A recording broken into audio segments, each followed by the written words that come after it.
the 13th of February 2023, the small, vibrant coastal community of Muriwai Beach, northwest of Auckland, New Zealand, was ripped apart by Cyclone Gabrielle. This podcast captures what happened on the night and in the days, months and years that followed. Join me, Mandy Jakic, as I speak to fellow Muriwai locals, volunteers and those involved in the emergency and recovery effort. Hear about their experiences of loss and upheaval, the impact on their lives, and the community-led initiatives that helped Muriwai find a way forward. Welcome to Precipice.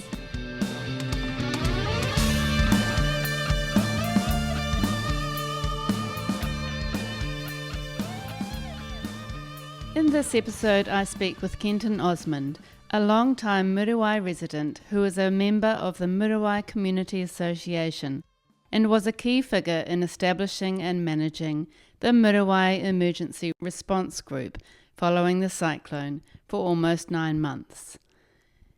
Kenton talks about the creation of this group, their role coordinating messaging and communication, organising volunteers to help and delegating, connecting with other emergency services and the council, and the multitude of excellent initiatives that were expertly developed to support the community. We discuss water supply, cordons, the red stickered group, communicating with the community in different ways, connecting with MPs, and preparations for future weather events in Muriwai. If you're planning a response to an emergency, you have to factor in that the first 3 days you'll probably be without power, and the cell phone batteries on the towers only last, I think, 6 or 8 hours, so you have to have a pretty bulletproof secondary plan. Kenton also shares how the event and the work he did impacted him personally. My name is Kenton Osmond. I live in Muriwai on Waitia Road. I was largely involved with the Muriwai Community Association before the event, and as a result of the event got called in to help run and organise the committees. I've been here since 99, so 25, 26 years. I lived here on my own until my wife came over to live with me from Jersey, where I'm originally from, with 2 children, and since then we've had another child. They're all pretty much left home now. I love everything that Muriwai's got to offer: mountain biking, surfing, running the dogs on the beach. It's a great place to live, and it's an amazing community. We knew there was a cyclone coming, as everyone did, and we were up at an event at a winery quite close, and the last act on stage, as it was closing, wished us all well and kia kaha, big storm coming, and we all underestimated what was happening. We thought it's just another storm, we'd go home and ride it out like we did. We weren't expecting anything like that at all. Living out in Muriwai, you tend to prep for most storms. You fill up some water barrels, check your generator, tie down things on the deck. So typically we do that most big storms, but this one we did those things, and we'd briefed the kids that if anything went wrong, come down to our bedroom, which has got a cinder block wall, so we knew it'd be safe if the roof came off or anything like that. But nothing special. We just presumed it was all going to just pass like they normally do. When was the point where you started thinking, actually, this is more serious than we thought? We got an inkling that things were going to be different this time when it was about 11 o'clock at night, and our local messenger group, which is just our core friends, 15, 20 friends, it just started to blow up at 10 o'clock. People were saying, there's a slide coming down, we've just been told to leave home, and there was just it just scaled up. The messages got more and more urgent. We had a very good friend, Mandy Jakic, who was recently out of hospital, and we were scared, concerned for her. where we live, we knew we were in a relatively safe area because there's no history of slides, but we didn't know whether it was flooding or wind or what the problem was. So we just sort of hunkered down at 11:30 and watched the messages, send support messages saying we had spare bedrooms if anyone needed it. But we became quite aware that things were more important, more desperate than that by about midnight. During the night, we were sending messages to and from people that were saying they had to evacuate. They were going down to the surf club, trying to get friends up to stay with us if they needed it, because we seemed to be in good shape.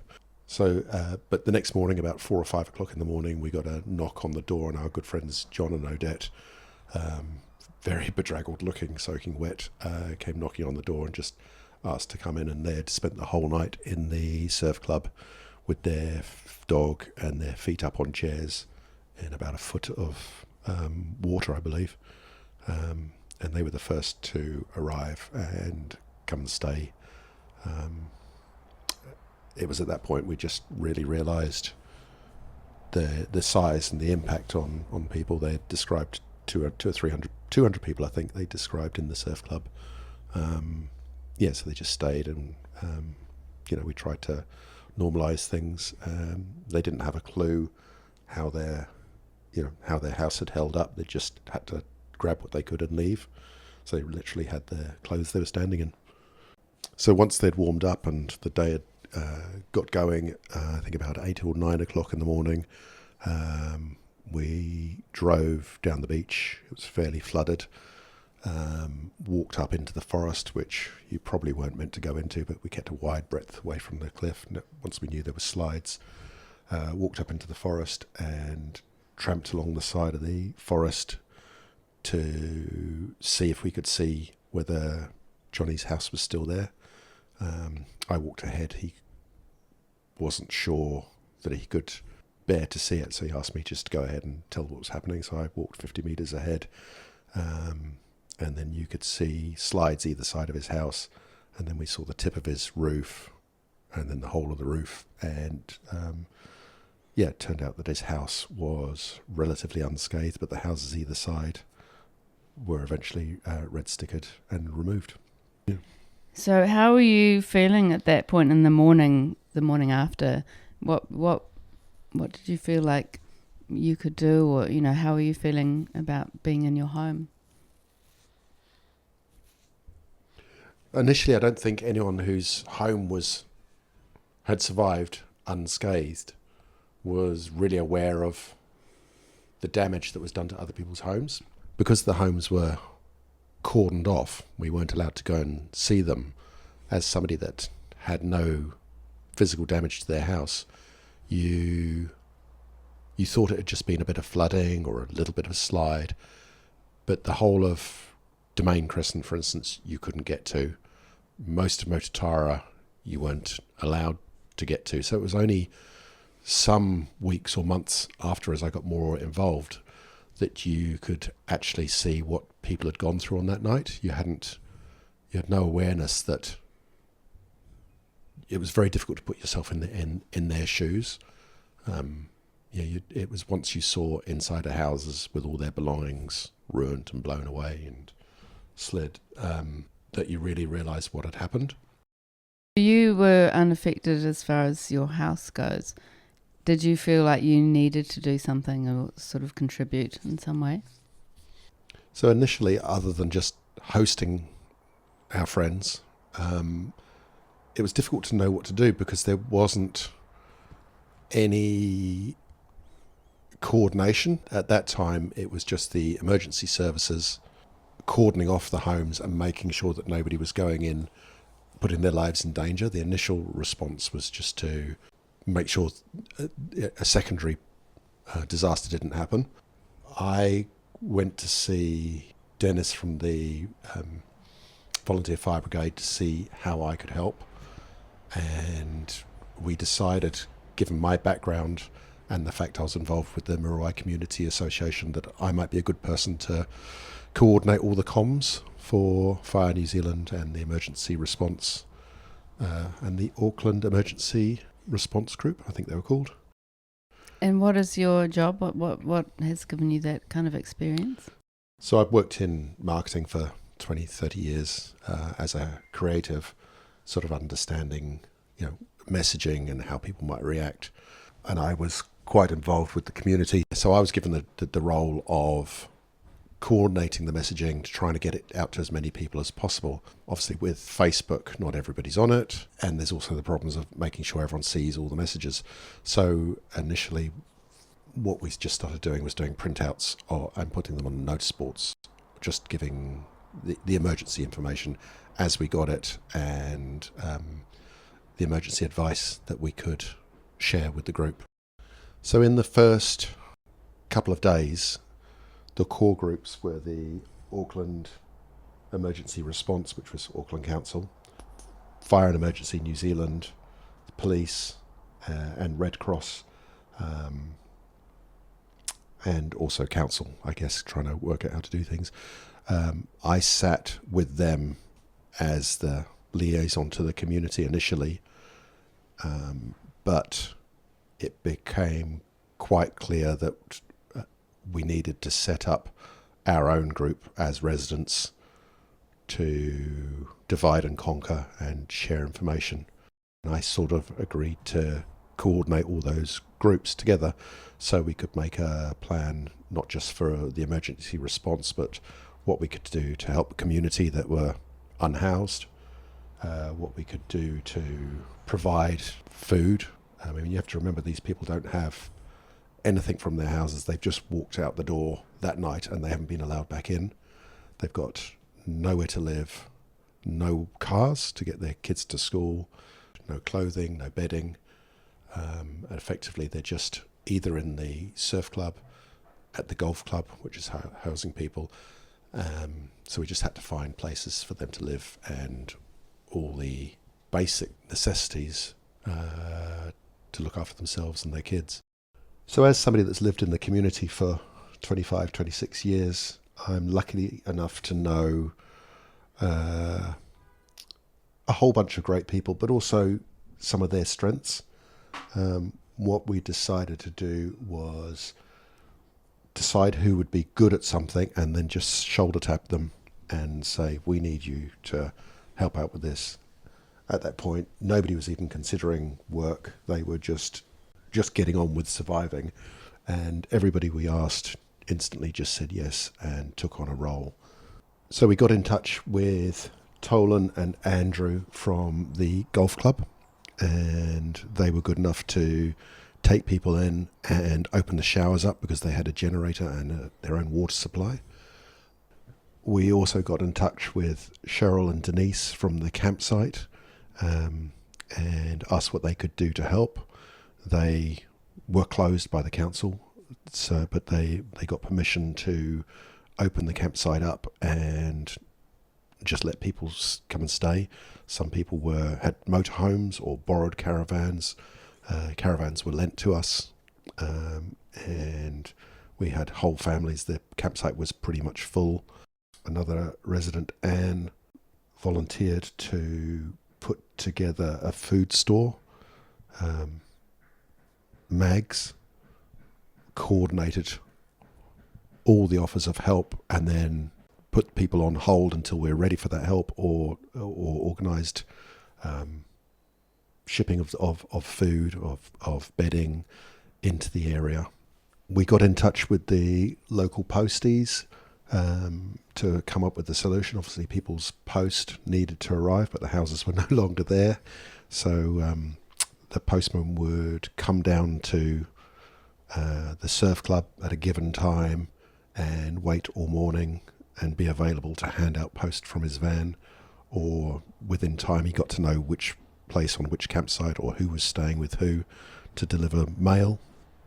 So with so many of the affected houses losing their cars in the slides or not being able to get back to them, the kids couldn't get to school. So Richie's, I think, organised a shuttle bus to come down, park at the bottom of the hill, so all the kids would get up and walk all the way down to their houses from wherever they were staying, and we had a morning shuttle run from Muriwai out to the local school and then onwards to meet their other buses. It's just another example of the little things you have to think about that we take for granted in normal life that have to be organised when everything sort of shuts down. After the cyclone, many homes did not have access to water. Can you tell us about that?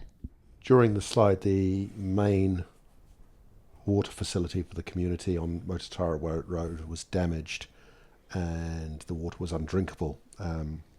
A decision was made to bring in some water tanks which were held down at the Sand Dunes Cafe car park, and people could fill up canisters. Manually, these were dumped into IBC tanks that were delivered. I think the fire brigade also went round and filled some of these tanks that we managed to put into people's houses. So the community would meet up every day, filling their tanks at the same time of day, their little tanks, and then take them home. You have to remember there was no power either, so everything was just little canisters on their kitchen cabinets and water.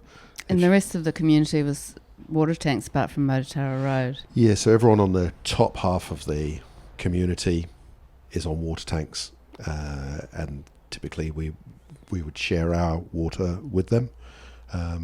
Then a static tanker or two were delivered to halfway up Mototara where the water could be gravity fed from there, and the likes of Andrew Speedy, who runs a water delivery service, was running 24 hours a day topping that up, so anyone below that tank had some sort of water that they could drink coming out their pipes.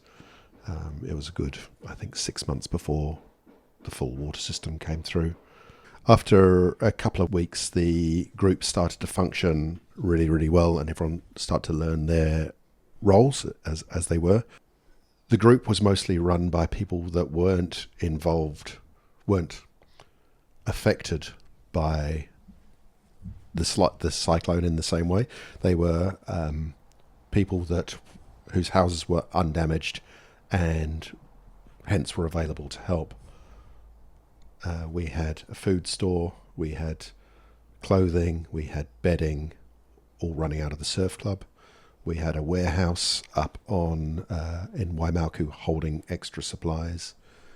We had the golf club allowing showers and feeding people.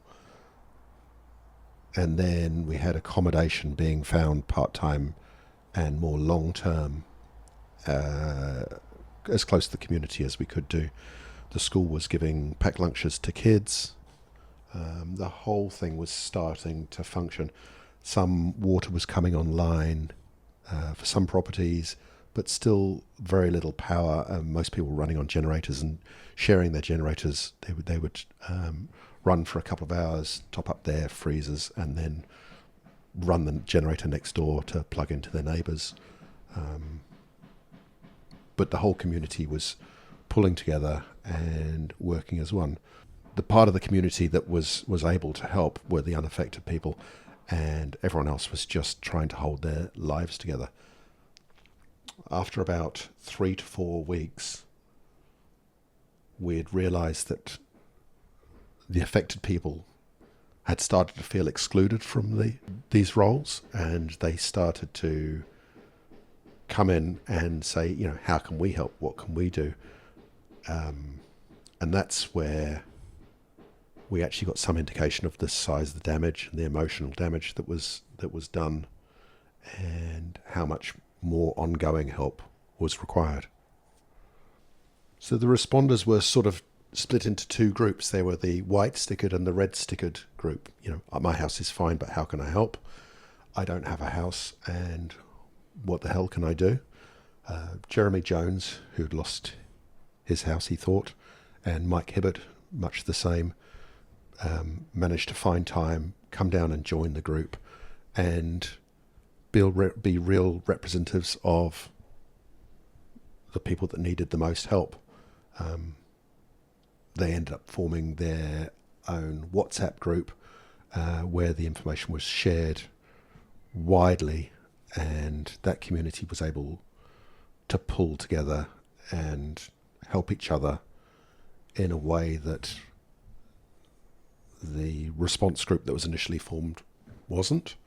The response group would primarily work with the council and the emergency services and coordinate responses and chase actions that need to be done. And then the red stickered group would come to every meeting and then take those core messages back and share them out and work together to coordinate the responses that they felt they needed. It was effectively two groups working as one, but we would be in touch 2 or 3 times a day, organising that effectively. I would coordinate if there was something that was required. There was always somebody in the community that could help or would be good at finding a response or generating a way to make those changes happen. With the benefit of hindsight, Facebook, which was the best thing we had at the time, might not be the best system for communicating with a wider group in an emergency situation, because it's an algorithm. It only feeds part of the story to some of the people. It's not a one size fits all. The WhatsApp group that the red stickered people use is fairly bulletproof if you've got everybody included in the group, if they've got the technology or they're involved. If it was to happen again, you would hope that we would have a plan in place that everybody in the community would have one source of truth that everybody could hear. What would have been ideal for Muriwai would have been a local radio station that you could tune into and broadcast the news out or WhatsApp. We had no cell phone coverage for the first 2 or 3 weeks, so printouts were best. And once cell phone was restored, Facebook sort of did a job because there was no power, so people didn't have laptops. If you're planning a response to an emergency, you have to factor in that the first 3 days you'll probably be without power, and the cell phone batteries on the towers only last, I think, 6 or 8 hours. So you have to have a pretty bulletproof secondary plan, and that's something we're working on at the moment, which is, friends look after their group of neighbours, and it's a spider web of contacts. That's Neighbourhood Net. Yeah, that's Neighbourhood Net. As a natural disaster, with the likelihood that there will be secondary slides, the whole community was buttoned down instantly. From day one, people weren't allowed back to their houses, so they didn't know what state they were in.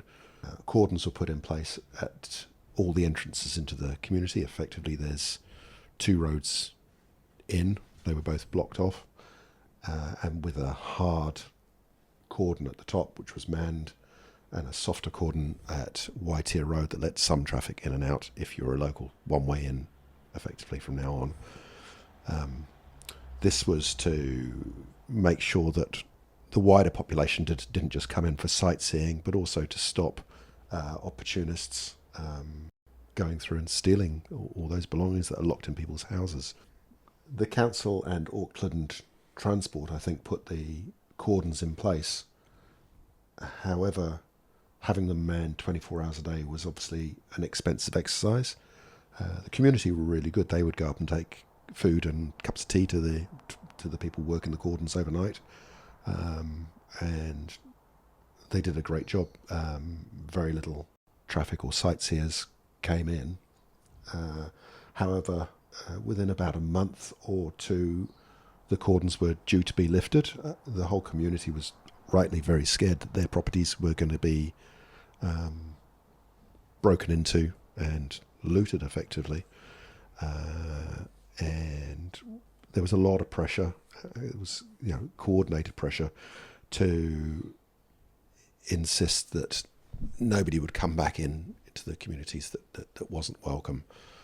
There was talk that there was one person looting, but there were a few break-ins, but nothing out of control.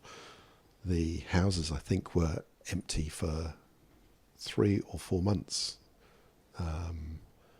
So it was imperative that their properties were safe, and also that people could get back to them to get their belongings, rat-proof them, get the food out the freezers, all that sort of stuff.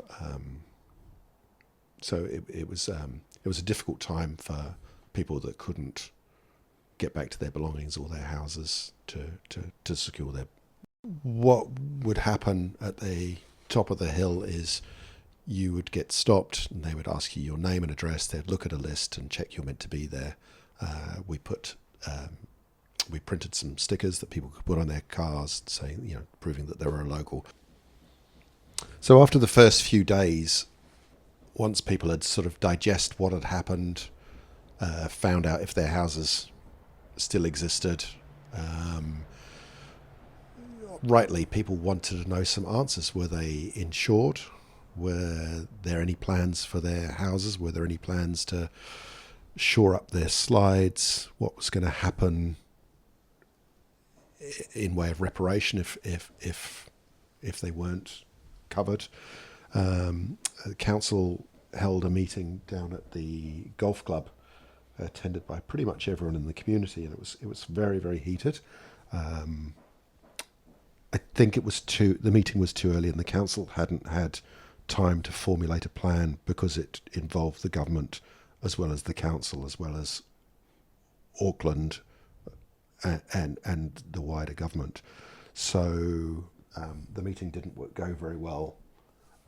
As I recall, we'd put out requests for questions, and we'd organise them into similar questions. Not everyone's got word for word got submitted, but we had a list of questions.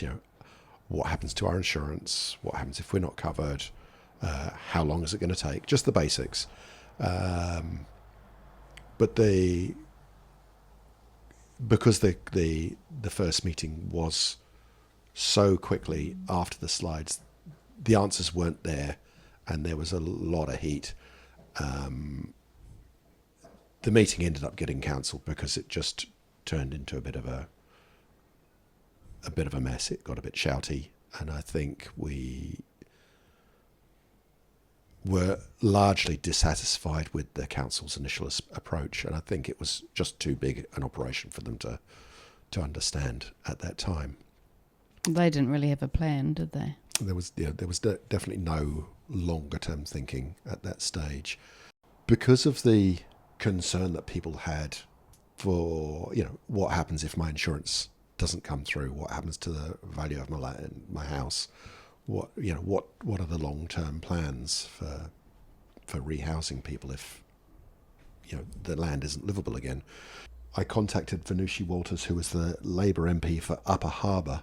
She was chosen because she was a lawyer.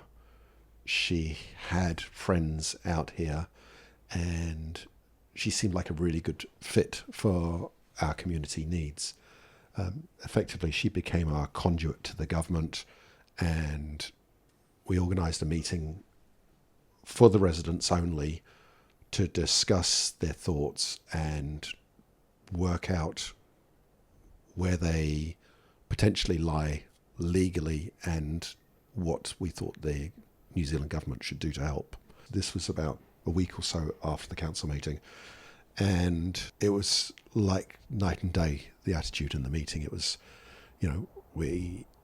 when I say we, the group representing all the residents, put together the right people that could answer some likely scenarios, and then go and find the information that needed to be answered. One unit after the same sort of results, whether it's from the government, the council, or their insurance companies, and that put us in a really good position. We had a national government at the time and a local representative, Chris Penk.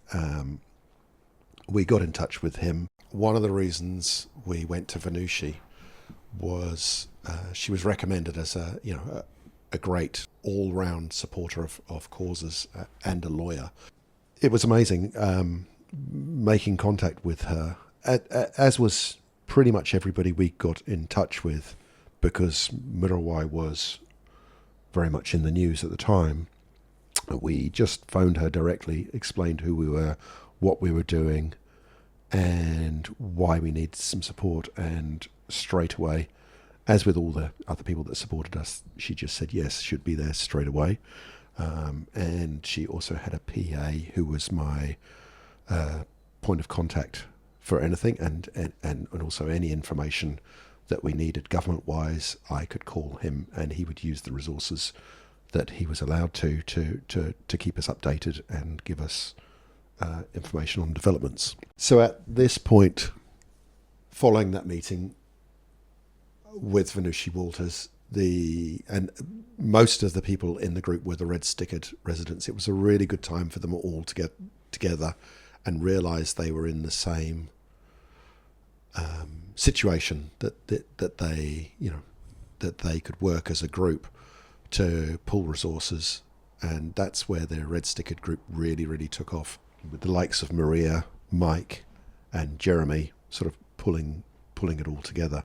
Because they had the support of the wider community, they could carry on solely targeted on their specific needs. How did you actually manage to find time to do all of this work, Kenton, while you also had your work commitments? So I'm lucky enough to work from home and work for myself. I provide a freelance service to advertising agencies, and effectively I just shut the front door for the time it took, and just managed to concentrate on what needed to be done. But it was a full-time job. I'd be down at the community hub at 8 a.m. and writing emails and Facebook posts, hassling council pretty much all day, and fielding all the members of the groups that were doing their specific roles, whether it was accommodation or food or just ongoing supplies. It realistically took about 3 to 6 months full-time work. How did this involvement affect you emotionally? Other than attending the 2 boys' funerals, I didn't really have a chance to get emotionally tied up or emotionally upset by the whole thing. It was only once the cordons were lifted, the boys were buried, and people's lives came back together that you realised what a toll it's taken on the whole community. Even now, I could watch an advert for dog food and have a little cry.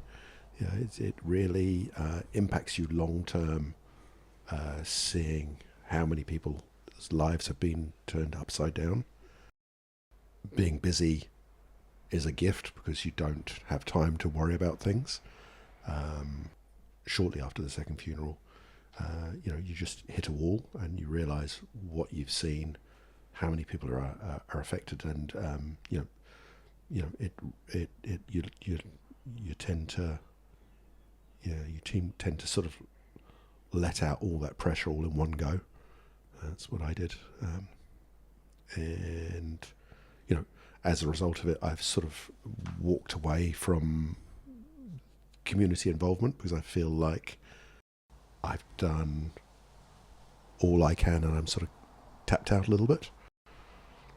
Did you get to the point where you thought, actually, I have to tap out for my own mental health? Yeah, you really do. And I think it's the other thing that is really good is there's a point where, for instance, the red-stickered group went, we've got this job, we'll take this now, we'll run with it. And new people surface to the front. They start with a personal grievance and then realise that there's a lot of people that are in the same situation, and it becomes a group grievance, and they take the reins and they run with it. And that was what was amazing about the whole thing, was as soon as people were ready to help or able to help because they'd got through their initial response, They did. Everyone stepped up. It wasn't one person or 20 people. It really was 200 or 300 people together, and that's possibly why Muriwai has come out of this as well as it could have done. We're active, we're closely knit, and we're committed to each other, which is, I like to think it's a good sign of human nature, but it's a particularly good sign of our community. There's a lot of skilled people out here that have niche skills that can be turned to anything. I guess a bit like the cliffs, it's like the scars on the land. There's a scar mentally on everybody that's been affected by it, and every time you drive past an empty section or a house that's been moved, it just tears away at you a little bit. But look, it's made me appreciate the community more, how tightly knitted and how caring they all were. But it's also nice that it's becoming a distant memory too.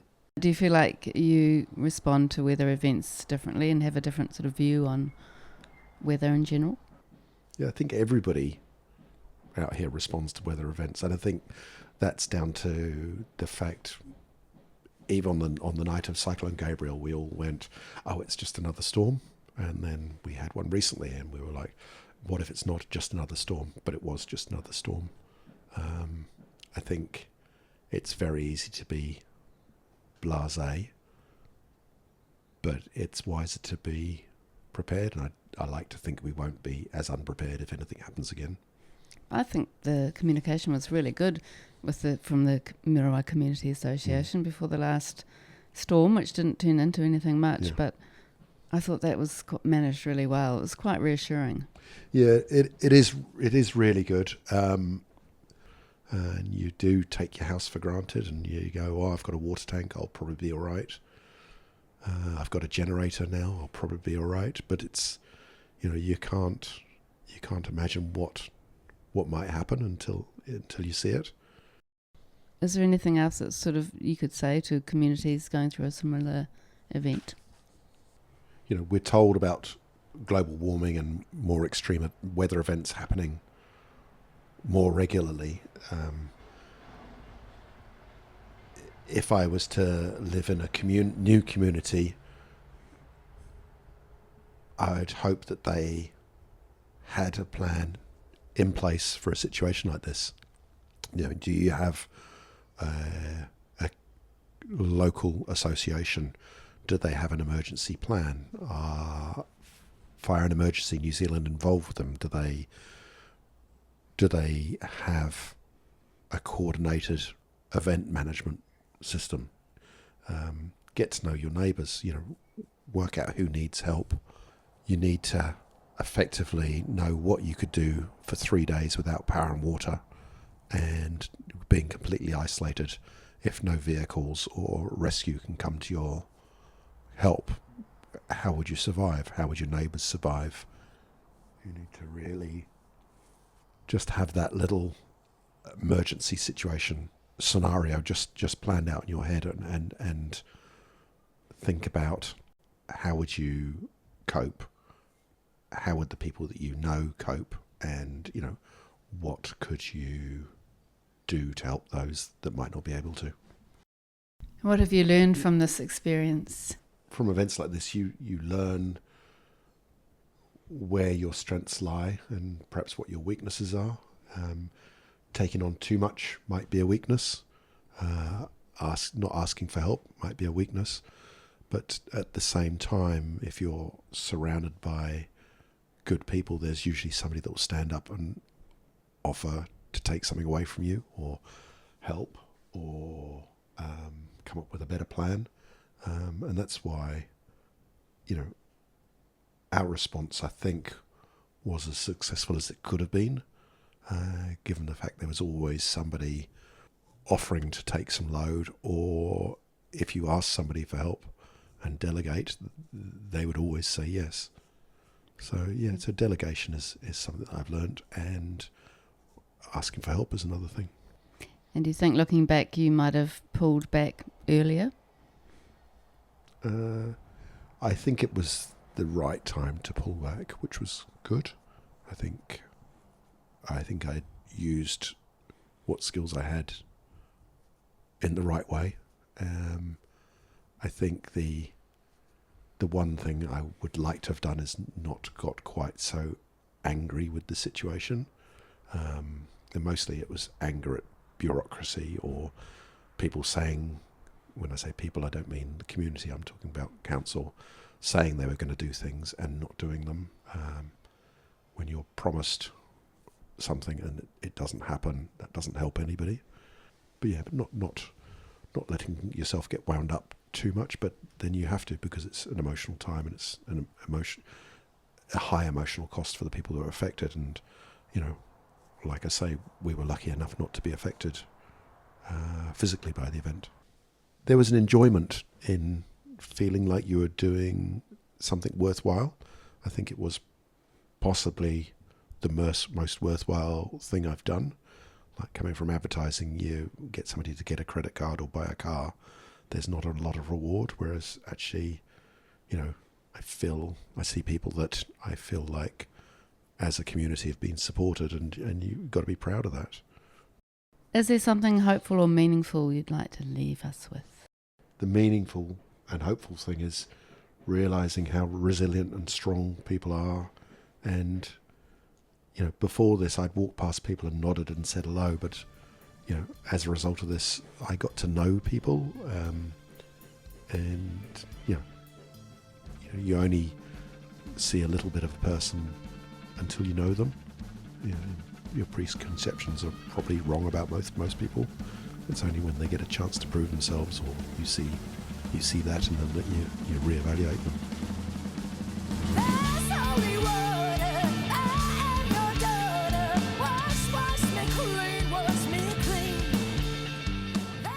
Precipice was commissioned and funded by Muriwai Community Association, supported by the Auckland Council Recovery Office. Artwork by Taylor Williams, soundtrack by local Muriwai band Tin People, written in response to Cyclone Gabrielle. Ngā mihi, thank you to the Muriwai community for their input and bravery and for sharing their stories. And thank you for listening.